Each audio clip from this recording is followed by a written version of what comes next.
Selamat malam Bapak Sunar dan rekan-rekan semua. Kami dari kelompok 9 akan mempresentasikan hasil diskusi kami mengenai pengertian saham dan melakukan penilaian harga saham. Sebelum memulai presentasi, izinkan kami memperkenalkan diri kami masing-masing. Yang pertama saya Putu Sepia Dewi, absen 24, dan rekan saya. Perkenalkan, nama saya Wayanati Vega Octavia Dewi, absen 1. Materi pertama, di sini saya akan menjelaskan mengenai pengertian saham.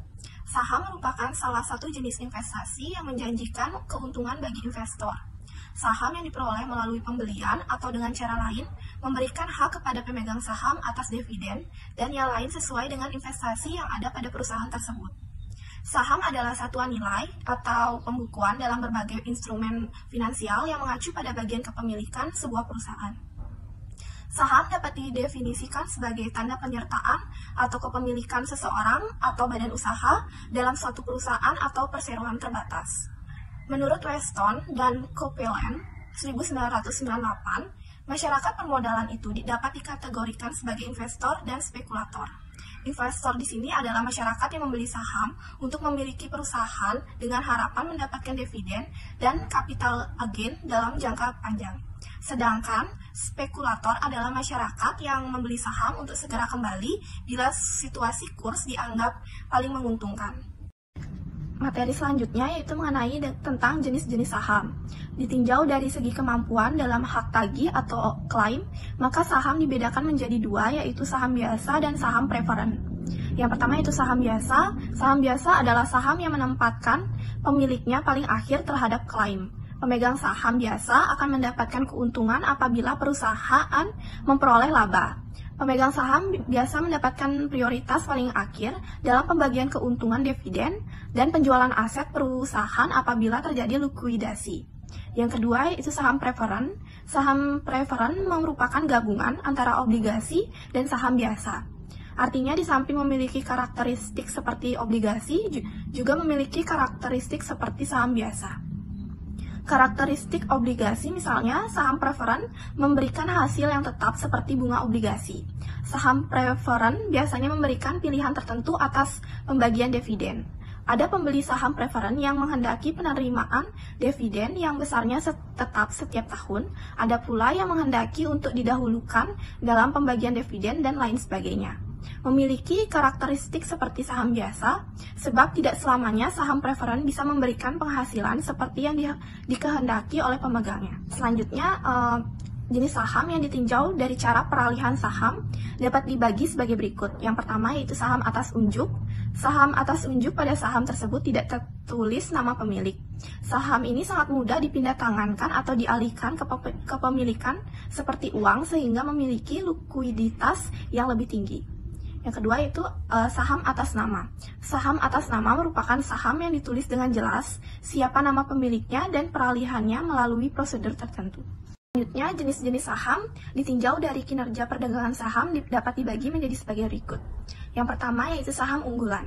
Saham unggulan merupakan saham biasa dari perusahaan yang memiliki reputasi yang tinggi sebagai leader dari industri sejenisnya, memiliki pendapatan yang stabil dan konsisten dalam pembayaran dividen. Yang kedua yaitu saham pendapatan. Saham pendapatan merupakan saham dari emiten yang memiliki kemampuan membayar dividen lebih tinggi dari rata-rata dividen yang dibayar tahun sebelumnya. Emiten ini biasanya mampu menghasilkan pendapatan yang tinggi dan dengan teratur memberikan dividen tunai. Yang ketiga yaitu saham pertumbuhan. Saham pertumbuhan merupakan saham dari emiten yang memiliki pertumbuhan pendapatan yang tinggi dan menjadi leader di industri sejenis. Saham jenis ini biasanya memiliki price earning atau PER yang tinggi. Selain itu, terdapat juga growth stock atau listed KNO, yaitu saham dari emiten yang tidak berperan sebagai leader di industri, namun memiliki ciri growth stock. Dan umumnya saham ini berasal dari daerah dan kurang terkenal di kalangan emiten. Yang keempat yaitu saham spekulatif. Saham spekulatif merupakan saham dari emiten yang tidak bisa secara konsisten memperoleh penghasilan dari tahun ke tahun. Namun emiten saham ini memiliki potensi penghasilan pendapatan di masa datang meskipun penghasilan tersebut belum dapat dipastikan. Yang kelima yaitu saham siklikal. Saham silikal merupakan saham yang tidak terpengaruhi oleh kondisi ekonomi makro maupun situasi bisnis secara umum. Pada saat resesi ekonomi, harga saham ini tetap tinggi. Yang keenam yaitu saham bertahan. Saham bertahan ini merupakan saham yang tidak terpengaruhi oleh kondisi ekonomi makro maupun situasi bisnis secara umum. Pada saat resesi ekonomi, harga saham ini bertahan tinggi dan mampu memberikan dividen tinggi, sebagai akibat kemampuan emitennya mendapatkan penghasilan yang tinggi pada kondisi resesi sekalipun. Selanjutnya yaitu materi mengenai manfaat investasi saham. Manfaat investasi pada saham antara lain yang pertama yaitu dividen. Dividen adalah bagian keuntungan perusahaan yang dibagikan kepada pemegang saham. Jumlah dividen ini yang dibagikan diusulkan dalam rapat umum pemegang saham atau RUPS. Ada dua jenis dividen yaitu dividen tunai dan dividen saham. Dividen tunai adalah jika emiten membagikan dividen dalam bentuk uang untuk setiap saham yang dimiliki. Sedangkan dividen saham adalah jika emiten membagikan dividen dalam bentuk saham baru, perusahaan yang pada akhirnya akan menambah jumlah saham yang dimiliki. Yang kedua yaitu capital gain. Investor dapat menikmati capital gain jika harga jual melebihi harga beli saham. Capital gain merupakan selisih antara harga beli dan harga jual. Capital gain terbentuk dengan adanya aktivitas perdagangan saham di pasar sekunder. Keuntungannya dapat dari pertumbuhan nilai aset dan modal.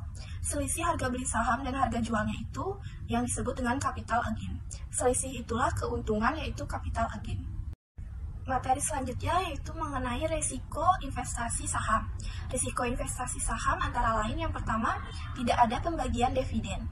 Terjadi jika emiten tidak dapat membukukan laba pada tahun berjalan dan RUPS memutuskan dividen digunakan untuk ekspansi usaha. Yang kedua yaitu capital loss. Terjadi jika harga jual saham lebih murah daripada harga belinya. Yang ketiga yaitu risiko likuiditas. Jika emiten dilikuidasi, maka pemegang saham memiliki hak klaim terakhir terhadap aktiva perusahaan setelah seluruh kewajiban emiten terbayarkan. Yang keempat yaitu saham delisting dari bursa.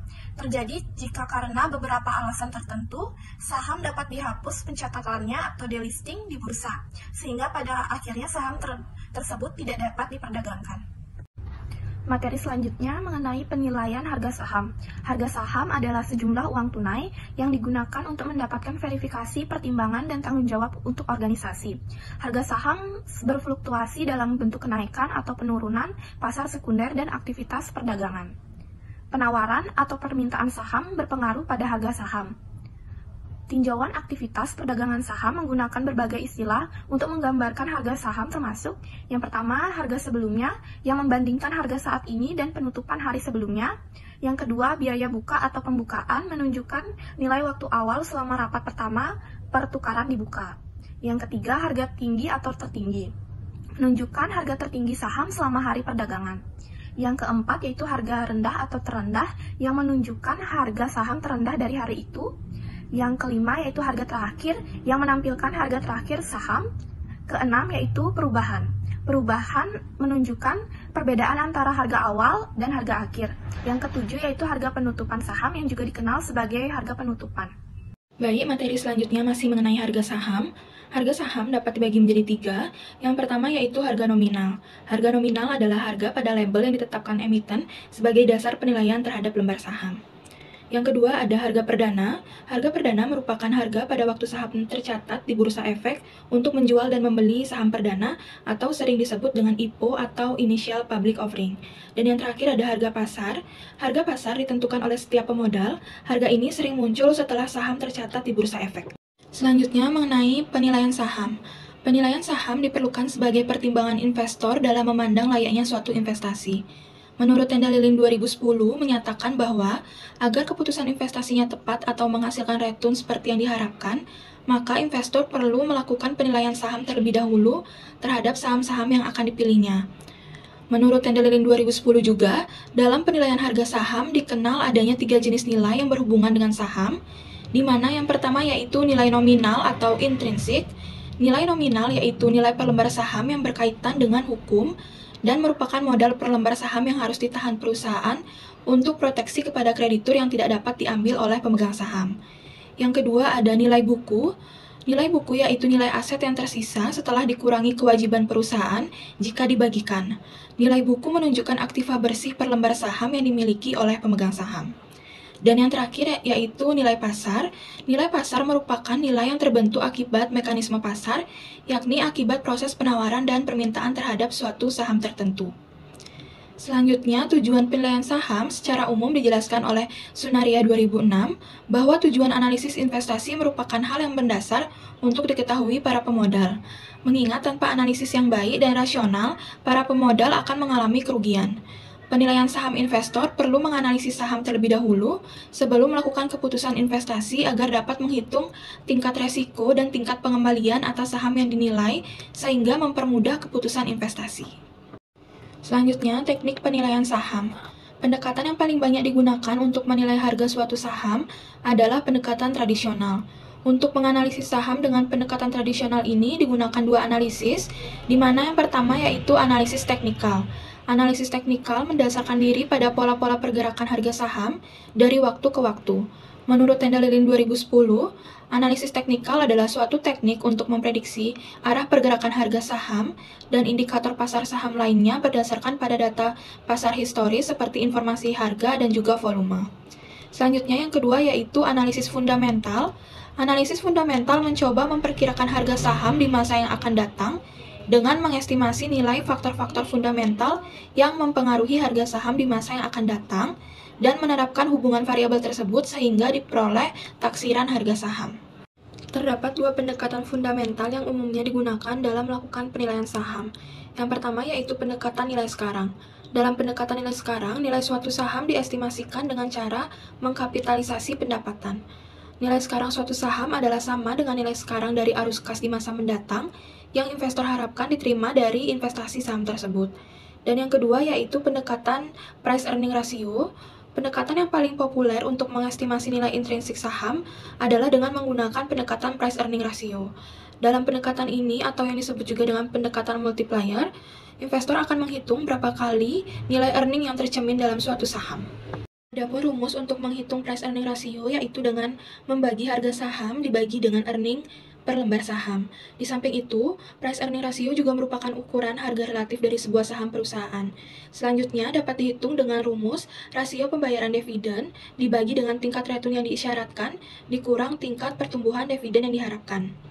Apabila hasil price earning ratio telah diketahui, maka estimasi nilai intrinsik saham dalam analisis perusahaan dapat dilakukan dengan memanfaatkan dua komponen informasi penting dalam analisis perusahaan, yaitu earning per share dan price earning ratio. Secara matematis, kita dapat mengestimasi nilai intrinsik saham perusahaan dengan rumus estimasi earning per share dikali dengan price earning ratio. Nilai intrinsik saham perusahaan tersebut kemudian dibandingkan dengan harga pasar saham saat ini. Selanjutnya mengenai keputusan investasi. Keputusan investasi terhadap harga suatu saham dilakukan dalam bentuk keputusan menjual atau membeli saham. Ketika nilai intrinsik dari sebuah saham telah diketahui dan membandingkannya dengan harga pasar saham, akan diperoleh suatu kesimpulan apakah investor tersebut harus menjual saham, membeli saham, atau tetap mempertahankan saham tersebut. Menurut Sunaria 2006, pedoman yang digunakan dalam pengambilan keputusan investasi saham adalah sebagai berikut. Yang pertama yaitu, jika NI atau nilai intrinsik kurang dari market price saham saat ini, maka saham tersebut dinilai under value atau murah karena berada di bawah harga wajarnya, dan keputusan yang baik adalah membeli saham tersebut. Yang kedua, jika nilai intrinsik lebih besar dari market price saham saat ini, maka saham tersebut dinilai overvalue atau mahal karena berada di atas harga wajarnya, dan keputusan yang baik adalah menjual saham tersebut. Yang terakhir yaitu jika nilai intrinsik sama dengan market price saham saat ini, maka saham tersebut dinilai wajar harganya dan berada dalam kondisi keseimbangan. Keputusan investasi yang dapat dan tepat diambil yaitu dengan mempertahankan saham tersebut. Sekian materi yang dapat kami sampaikan. Jadi dapat disimpulkan bahwa saham merupakan instrumen investasi yang memberikan pemegangnya hak atas dividen dan keuntungan modal atau capital gain. Investasi saham menawarkan keuntungan dalam bentuk dividen dan capital gain, namun juga memiliki resiko seperti tidak adanya pembagian dividen, capital loss, resiko likuiditas, dan delisting dari bursa. Penilaian harga saham mencakup harga nominal, harga perdana, dan harga pasar yang dipengaruhi oleh permintaan dan penawaran, serta faktor internal dan eksternal perusahaan. Penelitian saham dapat dilakukan melalui analisis teknikal dan fundamental.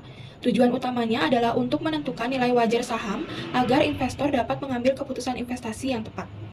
Baik, sekian presentasi dari kelompok kami, kelompok 9. Apabila ada teman-teman yang ingin bertanya dan berdiskusi, kami persilahkan pada kolom komentar. Kami mohon maaf apabila ada kekurangan dalam penyampaian materi. Kami tutup dengan selamat malam dan terima kasih.